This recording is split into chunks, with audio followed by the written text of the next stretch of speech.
Akashvani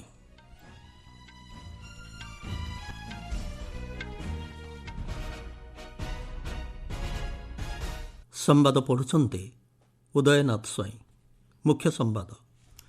ETF मूल्य रे स्थिरता बजाय रखिबापी तैल विपणन कंपानी गुड़ी को 10,000 कोटी टंकार बजेट सहायता मंजूर कले केंद्र कैबिनेट।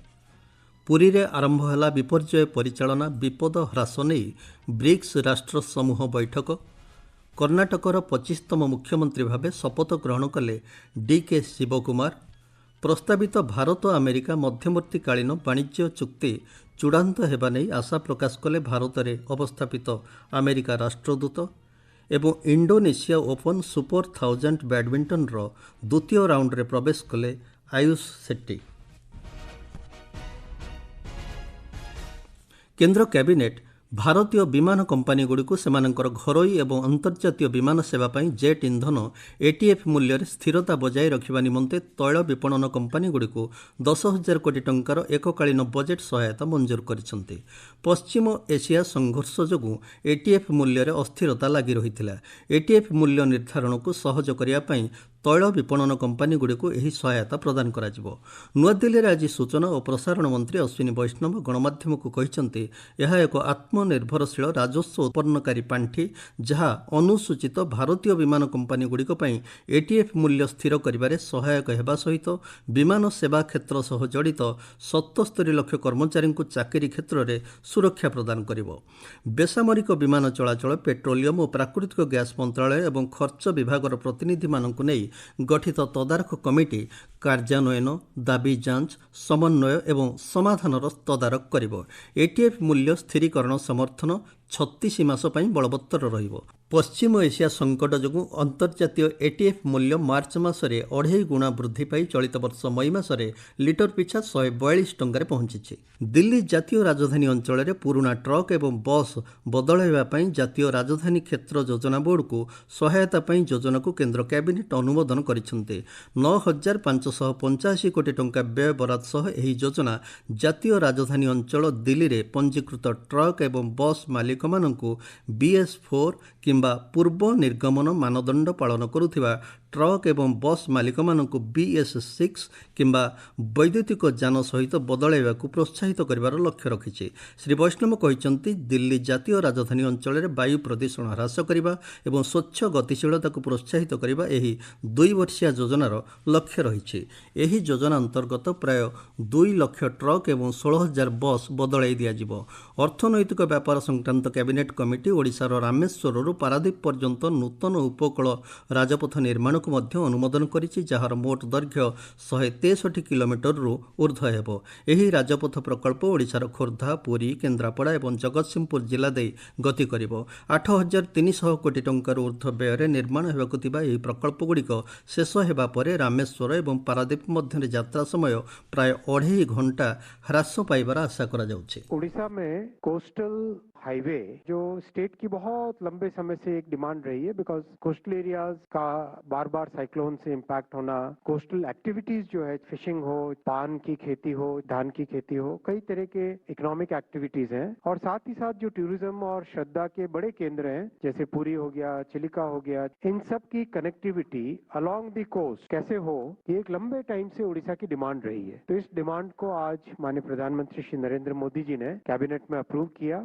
एतद व्यतीत अर्थनैतिक व्यापार कैबिनेट कमिटी 3,936 कोटी टंकार ऊर्ध्व मूल्य रे बिहार रे 31 नंबर एवं 231 नंबर जातीय राजपथर खगारिया पूर्णिया सेक्शन को 4 लेन पर्यंत उन्नतीकरण को मध्य अनुमोदन करिछि। एही प्रकल्प बिहार प्रमुख अर्थनैतिक सामाजिक एवं परिवहन परिचालन को सुगम संयोग प्रदान करिबो। विपर्यय परिचालना विपद ह्रास नहीं पुरी रे ब्रिक्स राष्ट्र समूहर द्वितीय वैषयिक कार्यगोष्ठी बैठक आज आरंभ होइछि। प्रतिरोध क्षमता पारस्परिक सहयोग तथा समन्वय एवं निरंतर धारणीय विकासर निर्माण शीर्षक एही बैठक आयोजित होइछि। जातीय विपर्यय परिचालना प्राधिकरण विभाग मुख्य डॉक्टर कृष्णस्वर भस्चा कहिसेंति विपर्यय परिचालना क्षेत्र में ओडिशा अग्रणी राज्य भाव उल्लेखनीय सफलता हासिल करिछि। आगामी दिन में साधारण शिक्षा सहयोग और अनुभव विनिमय माध्यम ସ୍ଥାୟୀ ଓ ବିପର୍ଯ୍ୟୟ ବିପଦ ହ୍ରାସ ବ୍ୟବସ୍ଥା ଗଠନ ଦିଗରେ ବ୍ରିକ୍ସ ଦେଶମାନଙ୍କ ମଧ୍ୟରେ ସହଯୋଗ ଆହୁରି ସୁଦୃଢ଼ ହେବ ବୋଲି ଶ୍ରୀ ଭସ୍ଚା ଆଶାବ୍ୟକ୍ତ କରିଛନ୍ତି। ସମୁଦାୟ ଭିତ୍ତିକ ବିପର୍ଯ୍ୟୟ ବିପଦ ହ୍ରାସ ପରିଚାଳନା ପାଇଁ ଅର୍ଥ ବ୍ୟବସ୍ଥା, ବହୁମୁଖୀ ପୂର୍ବ ସତର୍କତା ବ୍ୟବସ୍ଥା, ସ୍ଥିର ଭିତ୍ତିଭୂମି, ବିଜ୍ଞାନ, ପ୍ରଯୁକ୍ତିବିଦ୍ୟାର ବ୍ୟବହାର ଉପରେ ଗୁରୁତ୍ୱ ଦିଆଯିବା ଆବଶ୍ୟକ ବୋଲି ଅନ୍ୟ ବକ୍ତାମାନେ ଆଲୋଚନାରେ ଭାଗ ନେଇ ମତବ୍ୟକ୍ତ କରିଛନ୍ତି। କାର୍ଯ୍ୟକ୍ରମରେ ଭାରତ ସମେତ ବ୍ରାଜିଲ, ରୁଷିଆ, ଚୀନ, ଦକ୍ଷିଣ Africa, Ethiopia, Indonesia, Iran, Saudi Arab, Egypt ଏବଂ UAEର ପ୍ରତିନିଧିଗଣ ଯୋଗ ଦେଇଛନ୍ତି। ଶୁକ୍ରବାର ପର୍ଯ୍ୟନ୍ତ ଚାଲିବାକୁ ଥିବା ଏହି ବୈଠକରେ ମୁଖ୍ୟମନ୍ତ୍ରୀ ମୋହନ ଚରଣ ମାଝୀଙ୍କ ସମେତ ରାଜସ୍ୱ ଓ ବିପର୍ଯ୍ୟୟ ପରିଚାଳନା ମନ୍ତ୍ରୀ ସୁରେଶ ପୂଜାରୀ ଏବଂ ବୈଦେଶିକ ମନ୍ତ୍ରଣାଳୟର ବରିଷ୍ଠ ଅଧିକାରୀମାନେ ଯୋଗ ଦେବାର କାର୍ଯ୍ୟସୂଚୀ ରହିଛି। ଆପଣମାନେ ସମ୍ବାଦ ଶୁଣୁଛନ୍ତି ଆକାଶବାଣୀରୁ। କର୍ଣ୍ଣାଟକରେ କଂଗ୍ରେସ ବିଧାୟକ ଦଳ ନେତା ଡିକେ ଶିବକୁମାର ଆଜି ରାଜ୍ୟର 25ତମ ମୁଖ୍ୟମନ୍ତ୍ରୀ ଭାବେ ଶପଥ ଗ୍ରହଣ କରିଛନ୍ତି। ରାଜ୍ୟପାଳ ଥୱରଚନ୍ଦ ଗେହଲଟ ବେଙ୍ଗାଲୁରୁଠାରେ ତାଙ୍କୁ ପଦ ଓ ଗୋପନୀୟତାର ଶପଥପାଠ କରାଇଛନ୍ତି। ପୂର୍ବତନ ଗୃହମନ୍ତ୍ରୀ ଡକ୍ଟର ଜି ପରମେଶ୍ୱର ଉପମୁଖ୍ୟମନ୍ତ୍ରୀ ଭାବେ ଶପଥ ଗ୍ରହଣ କରିଛନ୍ତି। ସେମାନଙ୍କ ସହ 12 ଜଣ ବିଧାୟକ ମନ୍ତ୍ରୀ ଭାବେ ଶପଥ ଗ୍ରହଣ କରିଛନ୍ତି। ପ୍ରଧାନମନ୍ତ୍ରୀ ନରେନ୍ଦ୍ର ମୋଦି କର୍ଣ୍ଣାଟକର ନୂଆ ମୁଖ୍ୟମନ୍ତ୍ରୀ ଡିକେ ଶିବକୁମାରଙ୍କୁ ଅଭିନନ୍ଦନ ଜଣାଇଛନ୍ତି। ସାମାଜିକ ଗଣମାଧ୍ୟମ ପୋଷ୍ଟରେ ଶ୍ରୀ ମୋଦି ତାଙ୍କ କାର୍ଯ୍ୟକାଳ ପାଇଁ ଶୁଭେଚ୍ଛା ଜଣାଇବା ସହ ଜନକଲ୍ୟାଣ ପାଇଁ କେନ୍ଦ୍ର ସରକାର କର୍ଣ୍ଣାଟକ ସରକାରଙ୍କ ସହିତ ମିଳିମିଶି କାର୍ଯ୍ୟ କରିବେ ବୋଲି କହିଛନ୍ତି। ଭାରତରେ ଅବସ୍ଥାପିତ ଆମେରିକୀୟ ରାଷ୍ଟ୍ରଦୂତ ସର୍ଗିଓ ଗୋର୍ କହିଛନ୍ତି, ପ୍ରସ୍ତାବିତ ଭାରତ ଆମେରିକା ମଧ୍ୟବର୍ତ୍ତୀକାଳୀନ ବାଣିଜ୍ୟ ଚୁକ୍ତିର 99% ଚୂଡ଼ାନ୍ତ ହୋଇସାରିଛି ଏବଂ ଅବଶିଷ୍ଟ ସମସ୍ୟାର ସମାଧାନ ପାଇଁ ଉଭୟ ପକ୍ଷ କାର୍ଯ୍ୟ କରୁଛନ୍ତି। ମୁମ୍ବାଇଠାରେ ଆୟୋଜିତ ସିଟି 2026 ଇଣ୍ଡିଆ କନଫରେନ୍ସରେ ସେ ଆଶା ପ୍ରକଟ କରି କହିଛନ୍ତି, ଆସନ୍ତା କିଛି ସପ୍ତାହ ମଧ୍ୟରେ ଏହି ଚୁକ୍ତି ସମ୍ପନ୍ନ ହୋଇପାରେ। ଶ୍ରୀ ଗୋର୍ ଆସନ୍ତାକାଲି କେନ୍ଦ୍ର ବାଣିଜ୍ୟ ଓ ଶିଳ୍ପ ମନ୍ତ୍ରୀ ପୀୟୂଷ ଗୋୟଲଙ୍କୁ ମଧ୍ୟ ଭେଟିବାର କାର୍ଯ୍ୟସୂଚୀ ରହିଛି। ଭାରତ ଆମେରିକା ସମ୍ପର୍କକୁ ଆଧୁନିକ ସମୟର ସବୁଠାରୁ ଗୁରୁତ୍ୱପୂର୍ଣ୍ଣ ଭାଗିଦାରୀ ଭାବେ ବର୍ଣ୍ଣନା କରି ଶ୍ରୀ ଗୌର କହିଛନ୍ତି, ଉଭୟ ଦେଶ ମଧ୍ୟରେ ସହଯୋଗ ବିଶ୍ୱ ବାଣିଜ୍ୟ, ପ୍ରଯୁକ୍ତିବିଦ୍ୟା, ଯୋଗାଣ ଶୃଙ୍ଖଳ ଏବଂ ସୁରକ୍ଷାର ଭବିଷ୍ୟତକୁ ରୂପରେଖ ଦେବାରେ ସହାୟକ ହେବ। ପ୍ରଧାନମନ୍ତ୍ରୀ ନରେନ୍ଦ୍ର ମୋଦି ଏବଂ ଆମେରିକା ରାଷ୍ଟ୍ରପତି ଡୋନାଲ୍ଡ ଟ୍ରମ୍ପଙ୍କ ଦ୍ୱାରା ଆରମ୍ଭ ହୋଇଥିବା ଟ୍ରଷ୍ଟ କାର୍ଯ୍ୟକ୍ରମ ଅଧୀନରେ କୃତ୍ରିମ ବୁଦ୍ଧିମତ୍ତା, ଗୁରୁତ୍ୱପୂର୍ଣ୍ଣ ଖଣିଜ ପଦାର୍ଥ, ଫାର୍ମାସ୍ୟୁଟିକାଲ୍ସ ଏବଂ ସୁରକ୍ଷିତ ଯୋଗାଣ ଶୃଙ୍ଖଳ କ୍ଷେତ୍ରରେ ଚାଲିଥିବା ସହଯୋଗକୁ ସେ ଗୁରୁତ୍ୱ ଦେଇଛନ୍ତି। ସମ୍ପ୍ରତି ଆମେରିକା ଦ୍ୱାରା ଲାଗୁ କରାଯାଇଥିବା ଶୁଳ୍କ ପଦକ୍ଷେପ ଉପରେ ଶ୍ରୀ ଗୌର ସ୍ପଷ୍ଟୋକ୍ତି କରି କହିଛନ୍ତି, ଏହା ଏକ ବ୍ୟାପକ ବିଶ୍ୱ ବାଣିଜ୍ୟ ସମୀକ୍ଷା ପ୍ରକ୍ରିୟାର ଅଂଶ ଏବଂ ଏହା ବିଶେଷ ଭାବେ ଭାରତକୁ ଲକ୍ଷ୍ୟ କରି କରାଯାଇ ନାହିଁ। ଡେନମାର୍କର ତୃତୀୟ ଥର ପ୍ରଧାନମନ୍ତ୍ରୀ ଭାବେ ଦାୟିତ୍ୱ ଗ୍ରହଣ କରିଥିବା ମେଟେ ଫ୍ରେଡରିକ୍ସନ୍ଙ୍କୁ ପ୍ରଧାନମନ୍ତ୍ରୀ ନରେନ୍ଦ୍ର ମୋଦି ଶୁଭେଚ୍ଛା ଜଣାଇଛନ୍ତି। ସାମାଜିକ ଗଣମାଧ୍ୟମ ପୋଷ୍ଟରେ ଶ୍ରୀ ମୋଦି କହିଛନ୍ତି, ଭାରତ ଓ ଡେନମାର୍କ ମଧ୍ୟରେ ପାରସ୍ପରିକ ବିଶ୍ୱାସ, ସମାନ ଚିନ୍ତାଧାରା ଏବଂ ଏକ ସ୍ଥାୟୀ ଭବିଷ୍ୟତ ପାଇଁ ମିଳିତ ପ୍ରତିବଦ୍ଧତା ଉପରେ ଆଧାରିତ ଏକ ସୁଦୃଢ଼ ଭାଗିଦାରୀ ସମ୍ପର୍କ ରହିଛି। ପ୍ରଧାନମନ୍ତ୍ରୀ କହିଛନ୍ତି, ଭାରତ ଡେନମାର୍କ ସବୁଜ ରଣନୈତିକ ଭାଗିଦାରୀକୁ ସଶକ୍ତ କରିବା ଏବଂ ଉଭୟ ଦେଶର ଜନସାଧାରଣଙ୍କ ସ୍ୱାର୍ଥ ପାଇଁ ଏହି ସହଯୋଗକୁ ନୂତନ ଶିଖରରେ ପହଞ୍ଚାଇବାକୁ ଶ୍ରୀ ଫ୍ରେଡରିକ୍ସନ୍ଙ୍କ ସହ ମିଳିତ ଭାବେ କାର୍ଯ୍ୟ କରିବାକୁ ସେ ଆଗ୍ରହୀ ଅଛନ୍ତି ବୋଲି କହିଛନ୍ତି। କୁଏତ୍ ଆନ୍ତର୍ଜାତୀୟ ବିମାନ ବନ୍ଦରର ମୁଖ୍ୟ ଯାତ୍ରୀବାହୀ ଟର୍ମିନାଲ ଉପରେ ଆଜି ସକାଳେ ଏକ ଇରାନୀ ଡ୍ରୋନ୍ ଆକ୍ରମଣ ଫଳରେ ବ୍ୟାପକ କ୍ଷତି ହୋଇଛି। ଘଟଣାରେ ଜଣକ ମୃତ୍ୟୁ ହେବା ସହ ଅନେକ ଆହତ ହୋଇଛନ୍ତି। ଇତିମଧ୍ୟରେ ଆମେରିକା ଓ ଇରାନ ମଧ୍ୟରେ ହୋଇଥିବା ଅସ୍ତ୍ରବିରତି ଚୁକ୍ତି ଉପସାଗରୀୟ ଅଞ୍ଚଳରେ ବିଗିଡ଼ିବାରେ ଲାଗିଛି। ଆକ୍ରମଣ ସମୟରେ କୁଏତ୍ର ବାୟୁ ପ୍ରତିରକ୍ଷା ପ୍ରଣାଳୀ ଏକାଧିକ ଇରାନୀ କ୍ଷେପଣାସ୍ତ୍ର ଓ ଡ୍ରୋନ୍କୁ ପ୍ରତିହତ କରିଥିଲା, କିନ୍ତୁ ଗୋଟିଏ ଆକ୍ରମଣ 1 ନମ୍ବର ଟର୍ମିନାଲକୁ ଭେଦ କରିଥିଲା। ବିମାନ ବନ୍ଦରର ସଂରଚନା ବ୍ୟାପକ କ୍ଷତିଗ୍ରସ୍ତ ହେବା ସହ ସମସ୍ତ ବାଣିଜ୍ୟିକ ବିମାନ ଚଳାଚଳକୁ ତୁରନ୍ତ ସ୍ଥଗିତ ରଖିବାକୁ ପଡ଼ିଛି।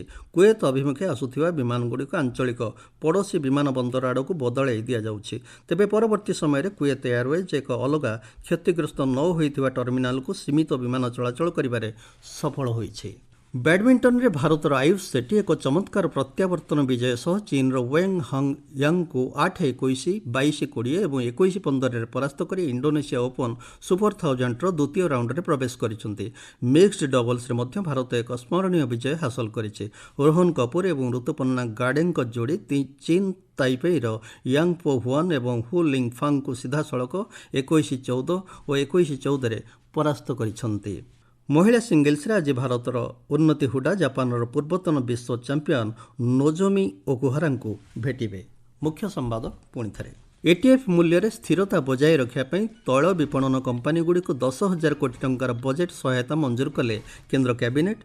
पुरी रे आरंभ होला विपर्यय परिचालना विपद ह्रास नहीं ब्रिक्स राष्ट्र समूह बैठक। कर्णाटकर 25तम मुख्यमंत्री भाव शपथ ग्रहण कले डीके शिवकुमार। प्रस्तावित भारत अमेरिका मध्यवर्तीकालीन वाणिज्य चुक्ति चूड़ांत हेबा नहीं आशा प्रकाश कले भारत में अवस्थापित अमेरिका राष्ट्रदूत। एवं इंडोनेशिया ओपन सुपर 1000 बैडमिंटन द्वितीय राउंड प्रवेश कले आयुष सेट्टी। संवाद शेष होला।